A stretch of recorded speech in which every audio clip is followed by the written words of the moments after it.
आज हम आपके साथ प्रोसीड कर रहे हैं टेंस चैप्टर को। आज हम लोग यही पढ़ेंगे टेंस, और हमारा कोशिश यही रहेगा कि पूरा जो टॉपिक है वो ख़त्म हो जाए एक ही वीडियो में, तो बेहतरीन होगा। तो क्या है ये टेंस, रूल्स क्या क्या होते हैं, कैसे हमको समझना है अलग अलग टेंसेस के लिए, और कुछ रिलेटेड कंसेप्ट मैं आप लोगों को इस वीडियो में बताने वाला हूँ। तो मेक श्योर कि आप इस वीडियो को पूरा देखें। और चलिए हम स्टार्ट करते हैं। सबसे पहले हम जरा बात कर ले टेंस होता क्या है। देखिए, टेंस का मतलब होता है टाइमिंग। टेंस का मतलब क्या होता है? टेंस मतलब टाइमिंग। मतलब मेरा कोई भी जो शब्द है, इस हम लोग जितने भी शब्दों का प्रयोग करते हैं, हम लोग जितने वर्ड्स का प्रयोग करते हैं, वो पार्ट्स ऑफ स्पीच कहलाता है। मतलब पार्ट्स ऑफ स्पीच में टोटल 8 मेंबर्स होते हैं। आपने पढ़ा होगा noun, pronoun, verb, adverb, preposition, conjunction, interjection, इस तरह से पढ़ा होगा। तो कितने जो भी वर्ड होता है ना, ये 8 से मिलके बना होता है। चाहे कोई भी शब्द या तो एक नाउन हो सकता है, या प्रोनाउन हो सकता है, या एक वर्ब हो सकता है, एडवर्ब हो सकता है, एडजेक्टिव हो सकता है, इंटरजेक्शन हो सकता है, कंजंक्शन हो सकता है।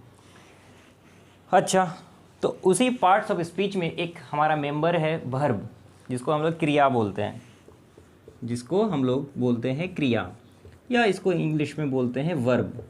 ठीक है, क्रिया। ये जो वर्ब होता है इसका पोजीशन क्या है? ये जो वर्ब है इसका पोजीशन को बताने वाला जो चीज़ है, जो टूल है, इसके पोजीशनिंग को बताने वाला जो टूल है, उसी को हम लोग बोलते हैं टेंस। उसी को हम लोग बोलते हैं टेंस। मतलब टेंस का यूज़ करके हम समझ जाते हैं कि जो मेरा वर्ब है वो उसका पोजीशन क्या है, वो किस टाइम इंटरवल पे होने वाला है या हो रहा है, ठीक है, या हो चुका है। इसकी जानकारी हमको दे देता है टेंस, क्योंकि इसके बिना हमारे पास इसकी जानकारी नहीं है कि कोई भी काम का जो पोजीशन है, जो स्टेटस है, वो क्या है। चलिए और डिटेल में समझते हैं। देखिए, बेसिकली हम लोग क्या अभी समझ रहे हैं, टेंस को बेसिकली 3 पार्ट में बांटा गया है। जो पहला होता है वो होता है प्रेजेंट टेंस। एक होता है दूसरा हमारा, जिसको हम लोग जानते हैं पास्ट टेंस के नाम से, और जो तीसरा बचा है उसको बोला जाता है फ्यूचर टेंस। फ्यूचर, जिसका चिंता आप लोगों को है, फ्यूचर टेंस। ये 3 प्रकार का टेंस होता है। और अब आपको ये जान के मज़ा आना चाहिए कि प्रेजेंट टेंस को 4 पार्ट में बांटा गया है, पास्ट भी 4 टाइप्स में बांटा गया है, और फ्यूचर को भी 4 पार्ट में और क्लासीफाई किया गया है, और भी 4 पार्ट में क्लासिफिकेशन किया गया है। इतना समझ में आया?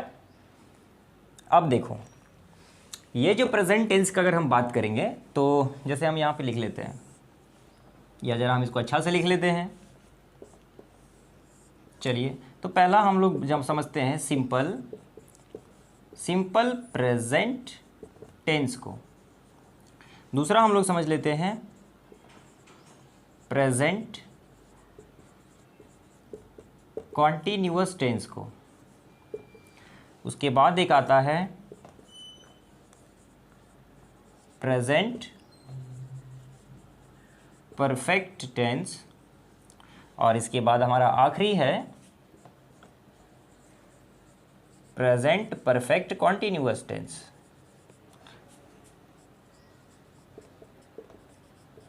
इतना बात समझ में आ गया?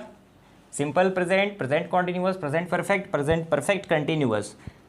अब जैसा कि आप देखेंगे कि अब हम अगर पास्ट में बात करेंगे, मान लीजिए हम पास्ट टेंस के लिए बात करते हैं, तो पास्ट में जब आप देखेंगे जहाँ जहाँ यहाँ पे प्रेजेंट लगा है ना, आप वहाँ पे उसको मिटाकर आप पास्ट लगाइए, तो बन जाएगा simple past, past continuous, past perfect tense, past perfect continuous.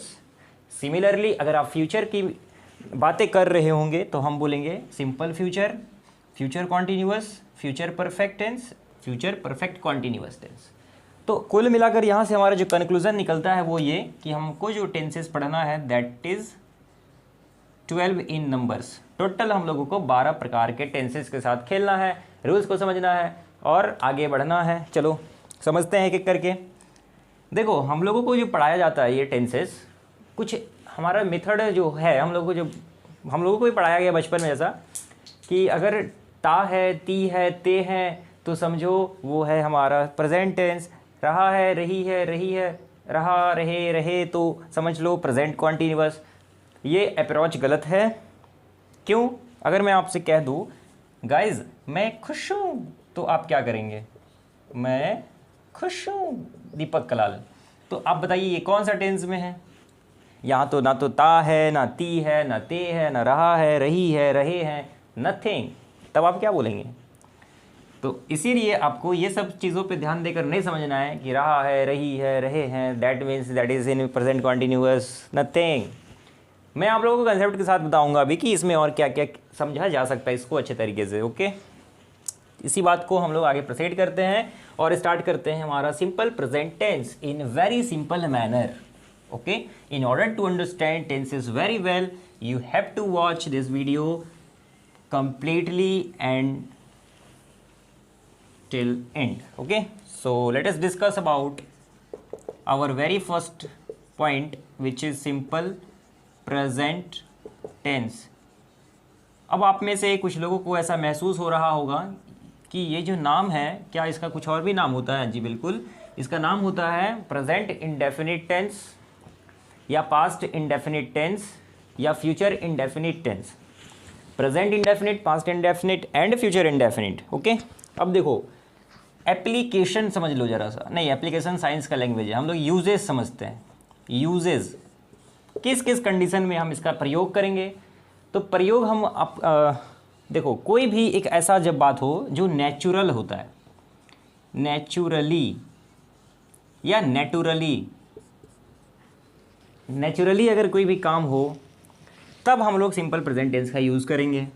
दूसरा, कभी भी जब हम अपना रेगुलर एक्टिविटी को बताना चाहते हैं, रेगुलर एक्टिविटी अगर आप लिखते हैं, आप बोल रहे हैं, तो आप इसका प्रयोग करेंगे। कोई साइंटिफिकल फैक्ट अगर आपके पास है और आप बोलना या लिखना चाह रहे हैं, साइंटिफिकल फैक्ट्स, ये बताऊंगा सबका यूज क्या क्या और होता है। उसके बाद जियोग्राफिकल फैक्ट्स, और क्या क्या होता है? हाँ जल्दी बताइए। जियोग्राफिकल फैक्ट हो गया, और आपका हैबिचुअल एक्शन, हैबिचुअल एक्शन। ए रजुआ, ये क्या है रे हैबिचुअल एक्शन? देखिए बता रहा हूँ मैं आपको, नेचुरली कोई भी अगर काम है, जैसे मैं आपसे कहता हूँ बच्चे बैलून पसंद करते हैं, बच्चे खिलौने पसंद करते हैं, बच्चे चॉकलेट पसंद करते हैं, ये सब क्या है? ये सब हमारा नेचुरली स्टेटमेंट है, नेचुरली बातें हैं, जो रियलिस्टिक बातें हैं, नेचुरली रियलिस्टिक बातें हैं। मैं आपसे कहता हूँ कि नाई बाल काटता है, इस बात को एब्जॉर्ब करिए, इसको थोड़ा सोचिए, थिंक योर सेल्फ। मैं आपसे कह रहा हूँ डॉक्टर मरीजों का इलाज करता है, टीचर पढ़ाने का काम करता है। ये सब जो वाक्य है, ये सब जो स्टेट में सेंटेंसेस है, आप अगर देखें ध्यान से तो आप पाएंगे ये हमारा कहीं ना कहीं नेचुरल काम भी कह सकते हैं या परमानेंटल ट्रूथ भी कह सकते हैं। परमानेंटल ट्रूथ या यूनिवर्सल ट्रूथ भी कई बार बोल सकते हैं। ठीक है, जैसे मैं नेचुरली में अगर मैं आपसे बात करूं तो हम क्या बोल रहे हैं? The children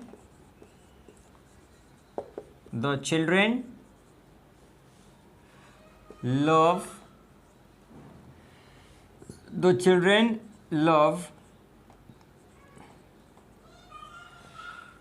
ice cream. The children love ice cream. बच्चे आइसक्रीम पसंद करते हैं, that is a natural phenomena. So we will use here simple present tense. I hope you have understood well.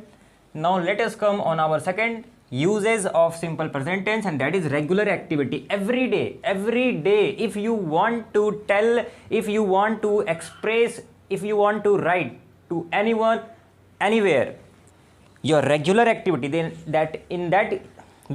in that particular situation you will use your simple present tense. Simple present tense. Don't understood?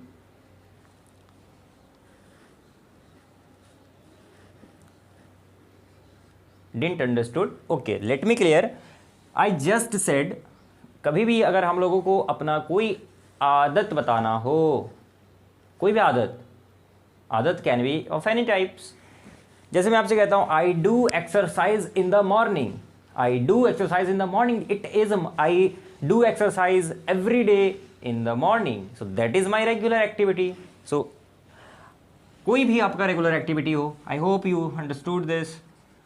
Scientifical fact is what? Scientifical fact means वैज्ञानिक तथ्य, कोई भी एक ऐसी बात है जो scientifical हो भाई, scientifical, because you are a student of science stream, so you will have to understand that what is the meaning of scientifical fact. Scientifical facts tells us about a statement that is scientifical in nature, that is scientific in nature. Suppose I say water boils at 100 degrees Celsius. Please understand students what I am trying to convey to you. I just wanted to make you understand the basic uses of these things. Okay, no? Okay, so understood.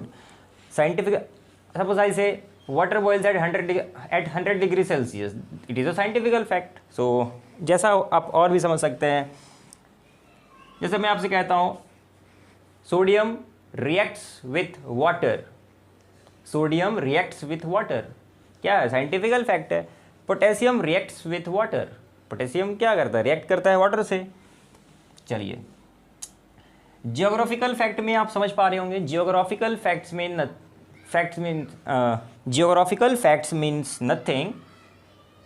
Geographical facts means nothing, but it tells us about a such statement that is related to our geography. Suppose I say the earth revolves around the sun. The earth revolves around the sun, or the earth goes around the sun. Here I told a sentence that is a geographical fact. That is a geographical fact. Habitual action. What about habitual action? Habitual action, our habitual action can be of any type. हमारा कोई भी आदत हो सकता है. Suppose I like to read newspaper. I like to read novels. I like to read articles, Bollywood articles. कुछ भी हो सकता है, anything. It can be anything. Now let me discuss about permanental truth. Permanental truth मतलब होता है जो बातें यूनिवर्सल है, जो सच हो। सपोज मैं आपसे कहता हूँ पक्षी आकाश में उड़ते हैं, जानवर जंगल में रहते हैं, मेरा दोस्त भी रहता है, तो ऐसी बातें दैट इज परमानेंटल, उसको हम लोग बोलने के लिए, लिखने के लिए, पढ़ने के लिए सिंपल प्रेजेंट टेंस का यूज़ करते हैं। I hope I am making sense. Okay, तो अब हम लोग जरा क्या करेंगे, इसका हम लोग क्या करेंगे, रूल पे डिस्कस करेंगे। Now let us discuss about basic rules of grammar, मतलब टेंस का रूल के बारे में डिस्कस करते हैं। इसका जो रूल होता है, rule number 1, sigma rule number 1, पहला ये कहता है पुट सब्जेक्ट, बिकॉज कोई भी सेंटेंस जब फॉर्मेशन होता है सबसे पहले it needs a subject. Okay, इसको सब्जेक्ट का जरूरत होता है, तो पहले हम लोग सब्जेक्ट रखते हैं, उसके बाद आपको वर्ब रखना है, उसके बाद आपको ऑब्जेक्ट लगा देना है, ये हमारा रूल कहता है। लेकिन ठहर जाइए, यहाँ पर सब्जेक्ट अगर थर्ड पर्सन आ जाए, थर्ड पर्सन सिंगुलर अगर आ जाए, तो वर्ब में या तो एस लगेगा या ईएस लगेगा। और अगर सब्जेक्ट हमारा फर्स्ट पर्सन या सेकंड पर्सन हो जाए तो हमारे को वर्ब के साथ कोई छेड़खानी नहीं करना है, उस कंडीशन में वर्ब के साथ कोई छेड़खानी नहीं करना है। बात समझिए क्या मैं कह रहा हूँ। मैंने बोला सब्जेक्ट अगर हमारा थर्ड पर्सन हो, जैसे थर्ड पर्सन किसको बोलते हैं, आपने पूछा क्यों नहीं, मैं बता रहा हूँ, देखो ही, शी नहीं, शी बोला मैंने, इट, अब कोई नाम मान लेते, राम नहीं, Rajat, wow wonderful, Rajat, he, she, it. देखो प्रोनाउन क्या होता है ना, हम पढ़ेंगे प्रोनाउन क्या होता है। प्रोनाउन एक ऐसा शब्द होता है जो नाउन के रिपीटेशन से बचने के लिए हम लोग यूज करते हैं। मैं आपसे कहता हूँ Rajat is my friend, Rajat is this, Rajat has this much money, कुछ भी बोलना चाहता हूँ। Every time I use Rajat Rajat Rajat Rajat, everywhere Rajat, you will be bothered, हो सकता है ना परेशान हो जाए। तो इसलिए रिपीटेशन ऑफ नाउन से जब हम बचना चाहते हैं we use these words like he, she, it, pronoun, ये सब क्या होता है प्रोनाउन, अंडरस्टूड। तो कभी भी अगर मेरा सब्जेक्ट ही, शी, इट आ जाए, मतलब ये सब कहलाता है थर्ड पर्सन सिंगुलर प्रोनाउन। ये सब क्या कहलाता है? थर्ड पर्सन सिंगुलर प्रोनाउन कहलाता है। या कोई नाउन हो जाए, या कोई भी नाउन हो जाए जो सिंगुलर हो, तो हम लोग उसको बोलते हैं थर्ड पर्सन सिंगुलर नाउन या थर्ड पर्सन सिंगुलर सब्जेक्ट। और अगर ये सब्जेक्ट यहाँ पर ही सब में से कुछ आ जाता है तो वर्ब में एस यस लग जाएगा। जैसे उदाहरण के लिए मैं आपसे कहता हूं रूपा, रूपा प्लेज, रूपा प्लेज कुछ ले लीजिए guitar, Rupa plays a guitar, Rupa guitar बजाती है, आता नहीं है उसको बजाने, बस फोटो वो खिंचवा रही है, ठीक है। तो रूपा प्लेज अ गिटार। तो here you can clearly see this is our subject, plays ये हमारा है वर्ब। आप देख सकते हैं वर्ब में एस लगा हुआ है क्योंकि ये हमारा थर्ड पर्सन सब्जेक्ट है। थर्ड पर्सन हमारा क्या है, ये सब्जेक्ट हमारा थर्ड पर्सन है, गिटार हमारा ऑब्जेक्ट है। आप समझ पा रहे होंगे ये हुआ क्या है यहाँ पर रूल में, आप समझ पा रहे होंगे रूल में क्या हुआ है। और सब्जेक्ट प्लस वर्ब जो हम बात कर रहे हैं, ये जो वर्ब है वो आपका रूट वर्ब होता है। जैसे वर्ब का फॉर्म आप पढ़ेंगे, फॉर्म्स ऑफ वर्ब, जैसा first form, second form, third form, go, went, gone होता है ना, हाइड, हिड, हिडन। तो वहाँ पर हमारा रूट वर्ब जो होता है, जैसे गो क्या है, वर्ब का रूट फॉर्म है, रूट वर्ब का फर्स्ट फॉर्म है। तो आप समझ सकते हैं क्लियरली ये हमारा फॉर्मेशन होगा सिंपल प्रेजेंट टेंस में। जो बातें हम बोलना चाहेंगे इन स्टैंडर्ड्स का, इन रूल्स का हम लोगों को पालन करना पड़ेगा। बात समझ रहे हैं? नाउ अब हम लोग अपना दूसरा जो हमारा पॉइंट है, जो टाइप है, वो है present continuous tense. Present continuous tense. अच्छा, उससे पहले आगे बढ़ने से पहले मैं आप लोगों को एक बात और ये भी बोलना चाहूँगा। जैसे मैं आपसे कहता हूँ you sing a song, you sing a song. देखो ये जो स्टेटमेंट आप लोगों को दिख रहा है यू सिंग अ सॉन्ग, मैंने क्या बोला, तुम गाना गाते हो। ये आपका, मैं क्या कह रहा हूँ, एक हैबिचुअल एक्शन को बता रहा हूँ। You sing a song every day, या you sing a song in party, कुछ भी हो सकता है। अगर मैं आपसे इसका इंट्रोगेटिव बनाने के लिए बोल दूँ, इंट्रोगेटिव बने, अगर इसी बात को अगर हम क्वेश्चन के रूप में अगर देखना चाहें तो कैसे बोलेंगे, तो उस कंडीशन में हमारे को दो चीज़ हेल्प करता है, हेल्पिंग वर्ब डू और डज। ये दो हेल्पिंग वर्ब है सिंपल प्रेजेंट टेंस के लिए, डू और डज। अब ये डू कब होगा यूज़, जब हमारा फर्स्ट पर्सन या सेकंड पर्सन सब्जेक्ट होगा तो डू लगा दो, और अगर थर्ड पर्सन हो जाता है तो डज लगा दो। जैसे उदाहरण स्वरूप मैं आपको ये स्मरण कराना चाहूँगा कि इसका प्रयोग हम लोगों को किस समय करना है। जैसे अगर हमको क्वेश्चन पूछना है, हम बोलेंगे do you sing a song, do you sing a song, really, okay, चलो गाना सुना आई को। देखो बन गया ना, do you sing a song, do you sing a song. तो बात समझ पा रहे होंगे। अगर एक थर्ड पर्सन को उदाहरण ले ले, जैसे हम लिखते हैं रुपेश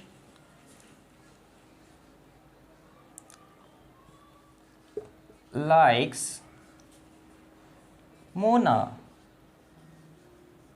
ठीक है, रुपेश लाइक्स मोना। एक एग्जाम्पल के स्वरूप लिए हैं, क्वेश्चन बनाना है तो कैसे करेंगे, डज का प्रयोग करेंगे। आपको बोला ना मैंने, डू और डज का यूज करते हैं, डू या डज का प्रयोग करते हैं।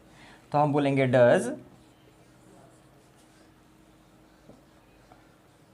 रुपेश लाइक मोना। अब यहाँ पे लाइक से नहीं होगा क्योंकि डू डज लग चुका है।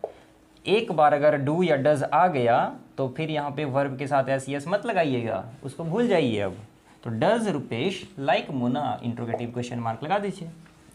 तो ये फॉर्मेशन होगा इंट्रोगेटिव सेंटेंस को बोलने के लिए। बात समझ में आ गया। अब अगर नॉट का केस देखेंगे, अगर हमको नेगेटिव सेंटेंस देखना है, ठीक है, तो हम लोग क्या बोलेंगे, यू सिंग अ सॉन्ग। तो हम नेगेटिव अगर इसी बात का बोलना चाहेंगे तो देखो क्या करेंगे, देखो यू सिंग अ सॉन्ग। हम अभी नेगेटिव सेंटेंस बोलना चाहते हैं तो हम बोलेंगे यू डोंट या do not, you do not sing a song, तुम गाना नहीं गाते हो। और अगर इसका देख ले नेगेटिव तो क्या बनेगा, इसका नेगेटिव अगर आप देखेंगे तो आप बोलेंगे Rupesh ji does not, because Rupesh third person है, Rupesh ji does not like Muna, Rupesh ji does not like Muna. मैं उम्मीद कर रहा हूँ आप समझते भी साथ ही साथ चल रहे होंगे। तो ये डू डज का कहानी खत्म, समझ में आया। अब हम मूव करते हैं प्रेजेंट कॉन्टिन्यूअस की ओर, चलिए स्टार्टिंग से समझ लेते हैं कि प्रेजेंट कॉन्टिन्यूअस का प्रयोग कहाँ करें। प्रेजेंट कॉन्टिन्यूअस, देखो प्रेजेंट कॉन्टिन्यूअस का प्रयोग पहले समझना है। इसका मतलब ये होता है कि कोई भी काम स्टार्ट हो चुका है और जब आप बात कर रहे हैं उस वक्त भी हो ही रहा है, ख़त्म नहीं हुआ है, तब ऐसे समय के उस समय हम लोग प्रेजेंट कॉन्टिन्यूअस का यूज़ करते हैं। The work which have started but still going on. चलो जैसे मैं आपसे कह रहा हूँ, पहले तो हम आपसे एक बात पूछते हैं। अब हम आपको एक बात पूछना चाहते हैं, आई एम हैप्पी, ये कौन सा टेंस में है आप ये बताइए। उसके बाद मैं आपसे कह रहा हूँ, एक हिंदी में बोलना चाहूँगा क्योंकि आप लोग हिंदी में बहुत ज़्यादा कोशिश करते हैं समझने का। मैं बैठा हूँ, ये कौन सा टेंस में है। ये दो बात का अगर आप आंसर दीजिए मेरे को कमेंट में, एक का आंसर दो का आंसर करके, आई एम हैप्पी अब मैं बैठा हूँ, ये दोनों को बताइए कौन सा टेंस में है। चलिए देखो, तो प्रेजेंट कॉन्टिन्यूअस का मतलब क्या हुआ कि कोई भी काम जो पहले समय में कुछ समय पहले ही स्टार्ट हो चुका है, लेकिन जब आप बात कर रहे हैं तो अभी भी वो क्या कर रहा है, चल ही रहा है। जैसे आई एम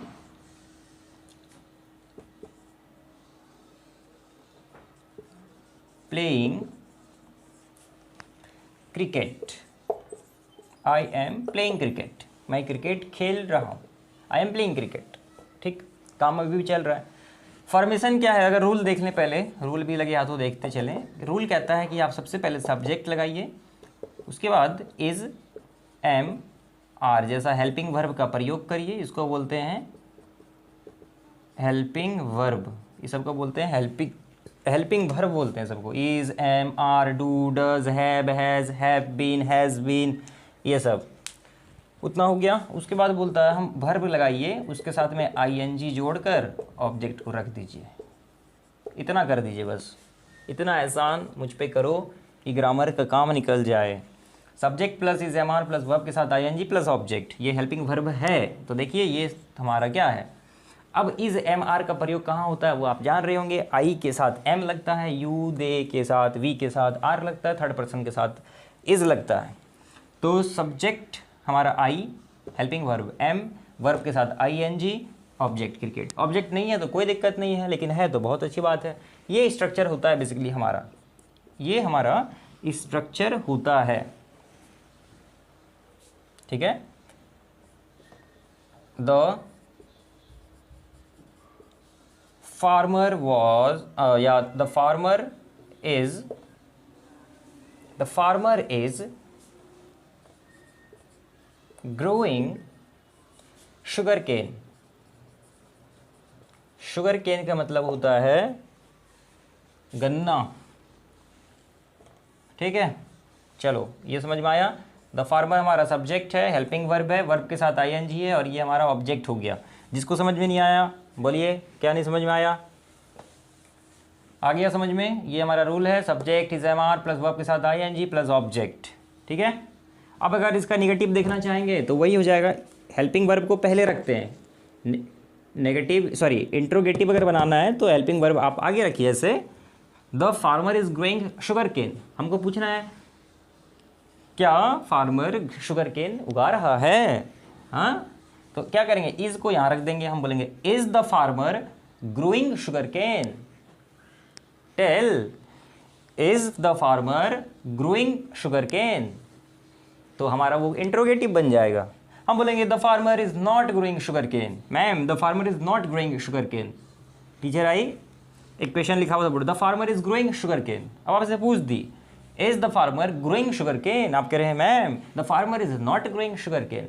बन गया, ठीक है, इंट्रोगेटिव बन गया, नेगेटिव बन गया, पॉजिटिव। अब ये इंपरेटिव असर्टिव है ही, इतना समझ में आया। अब जरा हम लोग अपना प्रेजेंट के बाद प्रेजेंट कॉन्टिन्यूअस के बाद प्रेजेंट परफेक्ट की जरा डिस्कशन कर लेते हैं कि प्रेजेंट परफेक्ट का प्रयोग कहाँ पे होगा। देखिए ये मैंने लिख लिया प्रेजेंट परफेक्ट टेंस। प्रयोग को समझिए, अनुप्रयोग को भी समझेंगे, पहले प्रयोग को समझिए। प्रेजेंट परफेक्ट टेंस का जो सेंस होता है, इस टेंस का जो सेंस होता है वो ये होता है, आपका काम इमीडिएट बिफोर माने जस्ट कुछ टाइम पहले शुरू हुआ है और ख़त्म भी हो गया है। थोड़े देर के लिए वो कंटिन्यूड हुआ और ख़त्म भी हो गया। नहीं समझ में आया? मैंने इतना बोला, मेरा कोई भी काम कुछ समय पहले शुरू हुआ और कुछ देर कंटिन्यू रहा और ख़त्म हो गया, तो वो हमारा बात है प्रेजेंट परफेक्ट टेंस का। जैसे मैं आपसे कह रहा हूँ मैंने खाना खा लिया बाबू, होता है ना ऐसा। ये जो बात लिखा हुआ है वो क्या है, काम जो है खाने का, जो ठूसने का जो काम था वो स्टार्टिंग टाइम पे शुरू हुआ, कुछ देर चला, ख़त्म हो गया, तो ये प्रेजेंट परफेक्ट में है। हम बोलेंगे I have eaten, I have eaten the dinner, I have eaten the dinner. जो भी अगर डिनर है या लंच है या कुछ हो है वो बस आपको समझना है सेंस को।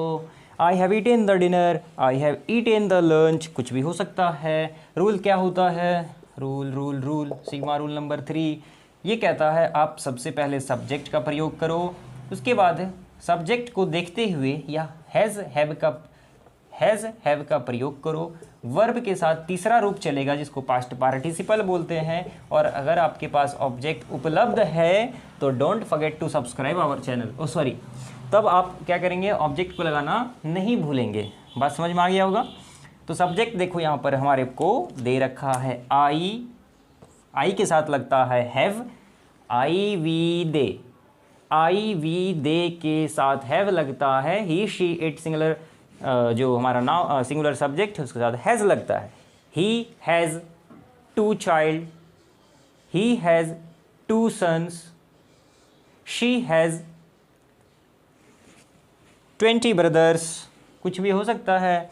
It has a long story. So in that ways you have to use this helping verbs. ये हैज़ और हैव जो है एक्सिलरी वर्ब कहते हैं या हेल्पिंग वर्ब कहते हैं। और जब भी हैज़ हैव यूज होगा वर्ब का थर्ड फॉर्म का प्रयोग होता है। जब आप एक्टिव पैसिव पढ़ेंगे तब आप वहाँ को भी समझ में आएगा। तो ये समझ में आ गया। ईट एट ईटेन होता है, वर्ब का थर्ड फॉर्म लगा दिया हमने और जो है हमारा ऑब्जेक्ट है वो लग जाएगा। तो ये हमारा बेसिकली स्ट्रक्चर होता है प्रेजेंट परफेक्ट टेंस में। अब देखो, अब मैं आपको एक सेंटेंस दे रहा हूँ, आप इसका बनाने का प्रयास करिए। एक होता था ना जब आप गांव वगैरह जाते होंगे तो आपसे पूछा जाता होगा, एक होता डॉक्टर के आने से पहले, गांव सब में जो होता है ना चाचा सब, वो लोग ऐसा पूछते थे पहले।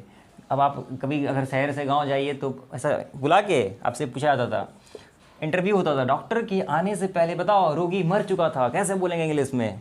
तो समझिए डॉक्टर के आने से पहले रोगी मर चुका था, तो वो तो पास्ट में चल जाएगा। अभी हम लोग इसमें समझते हैं, डॉक्टर के आने से पहले हम बोले रोगी मर गया। देखो हमने बात को चेंज नहीं किया है, बस हमारा थोड़ा भावना चेंज हो गया बोलने का। डॉक्टर के आने से पहले रोगी मर गया, समझो। हम क्या बोलेंगे, द पेशेंट, रोगी को क्या बोलते हैं, पेशेंट बोलते हैं। The patient has died before the doctor came. The patient had died before the doctor came. तो ये इस हमारा बन गया। तो आप समझ गए होंगे कि प्रेजेंट परफेक्ट का जब हमारा केस होगा तो कैसे हम लोग काम करते हैं। इस तरह से कितना भी हो सकता है, मैंने खा लिया, मैंने पढ़ लिया, तुम सो गए, वो आ गई, उसने मुझे धोखा दे दिया, ब्रेकअप हो गया। तो इस टाइप का जो सेंटेंस है जो हमारा नॉर्मल बोलचाल में प्रयोग करते हैं, ये हमारा प्रेजेंट परफेक्ट का एग्जाम्पल है। एक लास्ट जो बच रहा है प्रेजेंट परफेक्ट कॉन्टिन्यूअस टेंस बच रहा है। इसमें क्या होता है ना, ये बिल्कुल आपका प्रेजेंट कॉन्टिन्यूअस के जैसा ही है, बस इसमें एक टाइमिंग आपका इंक्लूड होता है बेसिकली। जब आप ये कभी भी अगर आप किसी को ये बताना चाह रहे हैं कोई एक ऐसी बातें जो किसी फिक्स्ड टाइम से हो रहा है, जो किसी फिक्स्ड टाइम इंटरवल से हो रहा है, तो उस टाइम पर हम लोग प्रेजेंट परफेक्ट कॉन्टिन्यूअस का यूज़ करते हैं। जैसे मैं आपसे कह रहा हूँ I have been studying since 2015. I have been studying here since 2015.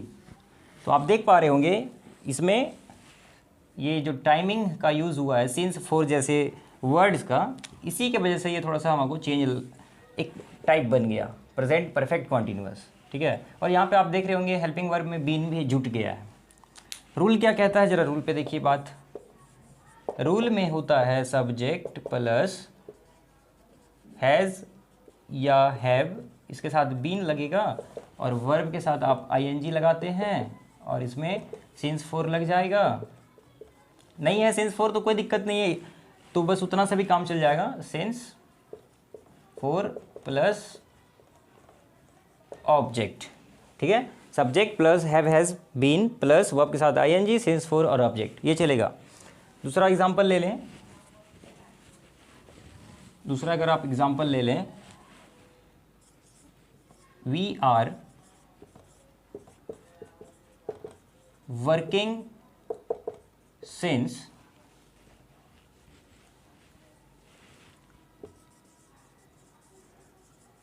अगस्त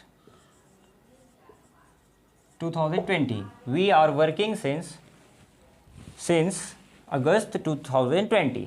तो ऐसे टाइप के जो सेंटेंसेस होता है उसमें बेसिकली हम लोग हैव या हैज़ बीन लगाएंगे। हैज़ लगेगा आपका जो थर्ड पर्सन प्रोनाउन है उसके साथ, और हैव आपका जो नॉर्मल लगता है। हैज़ बीन का प्रयोग करके आप सेंटेंसेस को बनाएंगे। तो ये बेसिकली हमारा कंप्लीट हो रहा है, यहाँ तक कंप्लीट होता है प्रेजेंट टेंस का। आपने सब रूल समझा, आपने यूजेस समझा, ठीक है।